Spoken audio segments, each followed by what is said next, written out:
इस ट्यूटोरियल में हम क्लास 9 की एक्सरसाइज 8.2 का क्वेश्चन नंबर 2 सॉल्व करेंगे which says A B C D is a rhombus.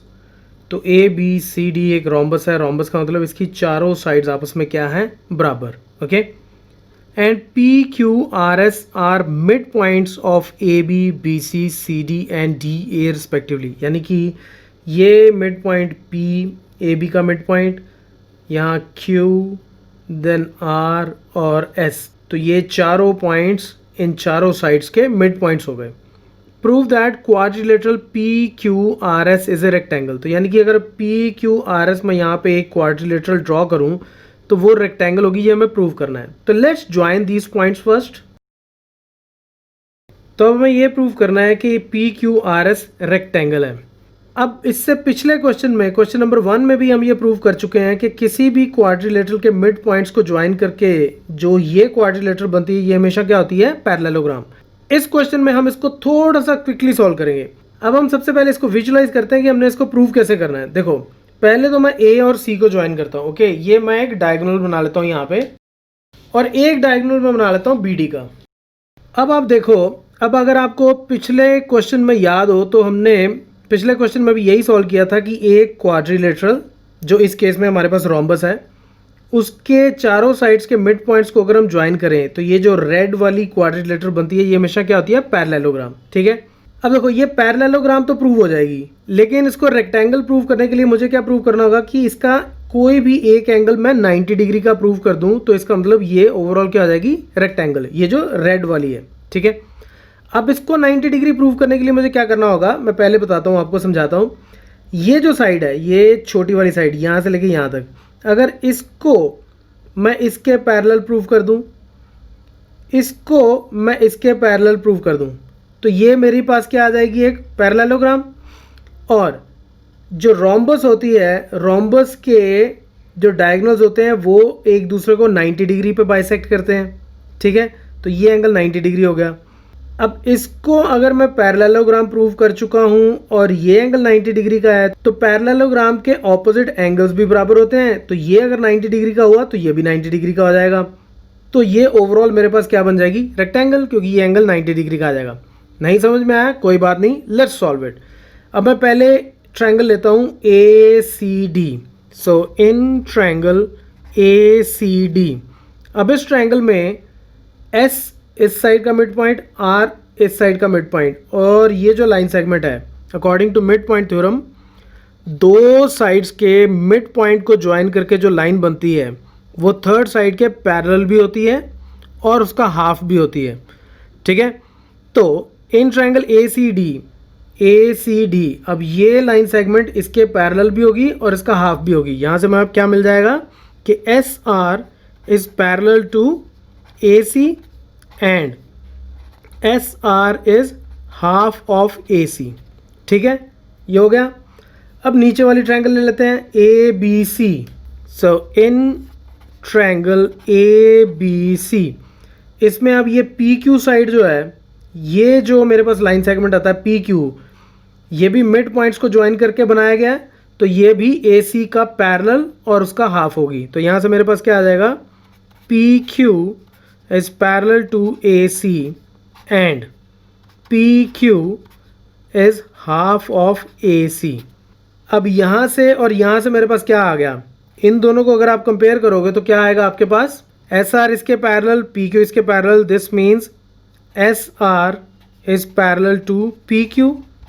ये दोनों AC के पैरेलल है, ये लाइन भी AC के पैरेलल, ये लाइन भी AC के पैरेलल, तो यानी कि ये दोनों लाइंस आपस में क्या हो गई, parallel. Okay, done. And S R भी half of A C, P Q भी हाफ ऑफ ए सी, तो इन दोनों से क्या मिल गया मेरे पास कि एस आर की लेंथ जो है वो पी क्यू की लेंथ के बराबर है। तो इसकी लेंथ एस आर, ये पूरी साइड की लेंथ पी क्यू इसके बराबर आ गई। तो एस आर और पी क्यू आपस में बराबर भी हो गए और पैरेलल भी हो गए। अब सिमिलरली ये ट्रायंगल्स अगर मैं लूँ A B D, similarly in triangle A B D triangle में मेरे पास एस पी पैरेलल हो जाएगा किसके, बी डी के। ठीक है, और एस पी जो है वो हाफ ऑफ बी डी भी हो जाएगा, right. Again mid point theorem. और चौथी triangle B C D, in triangle B C D, in triangles में क्या आ जाएगा, ये mid points R Q, so R Q is parallel to what, ये पैरेलल हो जाएगी इसके बी डी के, और आर क्यू जो है वो साथ में इसका हाफ भी हो जाएगी। Similar concept. तो अब इन दोनों से और इन दोनों से मुझे क्या मिलेगा कि एस पी जो है वो पैरेलल है आर क्यू के, एंड एस पी जो है वो इक्वल भी है आर क्यू के। इक्वल का मतलब बेसिकली मुझे कॉन्ग्रुएंट लिखना चाहिए, ओके। तो ये कॉन्ग्रुएंट भी होगी इसके, ठीक है। अब इस रेड वाली क्वाड्रिलेटरल की ये साइड भी इसकी ऑपोजिट साइड के बराबर और उसके पैरेलल हो गई, ठीक है। तो यानी कि ये मेरे पास क्या आ गया, this implies P Q R S is a parallelogram. अब हमने ये प्रूव कर दिया कि ये साइड इसके पैरेलल है, ये हमने प्रूव किया अभी, और इस साइड को हमने इसके पैरेलल भी प्रूव कर दिया, ये भी अभी हमने प्रूव किया था, ठीक है, कि ये साइड इसके पैरेलल है, ये साइड इसके पैरेलल है। तो यानी कि ये छोटी वाली ये छोटी वाली क्वाड्रिलेटरल को अगर मैं लूँ, इसको अगर मैं क्वाड्रिलेटरल को लूँ, तो इसकी भी ऑपोजिट साइड्स आपस में क्या हो गई, पैरेलल हो गई, ठीक है। तो ये मैंने पैरेलल तो प्रूव कर दी, तो ये भी पैरेललोग्राम है, ठीक है। अगर ये अब पैरेललोग्राम है और ये एंगल, ये डायगोनल्स हैं, और ये एंगल कितना होगा, 90 डिग्री। क्यों, रोम्बस के डायगोनल्स आपस में 90 डिग्री पे बाइसेक्ट करते हैं, ठीक है। So we can write that, इसको मान लो मैं बोल देता हूं O E and F. So in R O E F, अब ये क्या बन गई मेरे पास, ये भी पैरेललोग्राम हो गई, ठीक है। This is also parallelogram. This implies angle O E F is congruent to angle ORF। ये opposite angles parallelogram के हमेशा congruent होते हैं। तो this implies angle ORF कितना हो गया मेरे पास, 90 डिग्री। क्यों, क्योंकि OEF ये 90 डिग्री है, तो ये भी 90 डिग्री हो गया। अब एक ऐसी पैरेललोग्राम जिसका कोई एक एंगल, एक ऐसी पैरेललोग्राम जिसका कोई भी एक एंगल 90 डिग्री हो, वो क्या होती है, rectangle, okay. So that is the property of rectangle, कि वो एक ऐसी पैरेललोग्राम होती है जिसका कोई भी एक एंगल 90 डिग्री हो। वैसे ये छोटी वाली ROEF, ये पहले ही हम रेक्टेंगल भी प्रूव कर सकते हैं, क्योंकि एंगल OEF पहले ही हमें 90 डिग्री दिया हुआ है, तो उससे भी हम ये कंक्लूड कर सकते हैं कि एंगल ORF भी 90 डिग्री होगा, क्योंकि रेक्टेंगल के सारे एंगल्स 90 डिग्री होते हैं।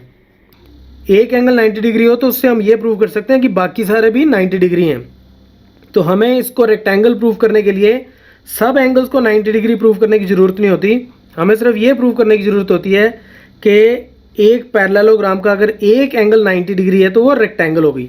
अब अगर ये एंगल 90 डिग्री है तो इसका मतलब ये बड़ी वाली पैरेललोग्राम में भी एक एंगल मुझे क्या मिल गया, 90 डिग्री। और इसको हमने पैरेललोग्राम भी प्रूव किया था, इसको पैरेललोग्राम प्रूव किया था, एक एंगल भी 90 डिग्री आ गया। तो इसका मतलब this implies PQRS is also a rectangle, hence proved. So that's it from this tutorial. Keep watching Mathemafia.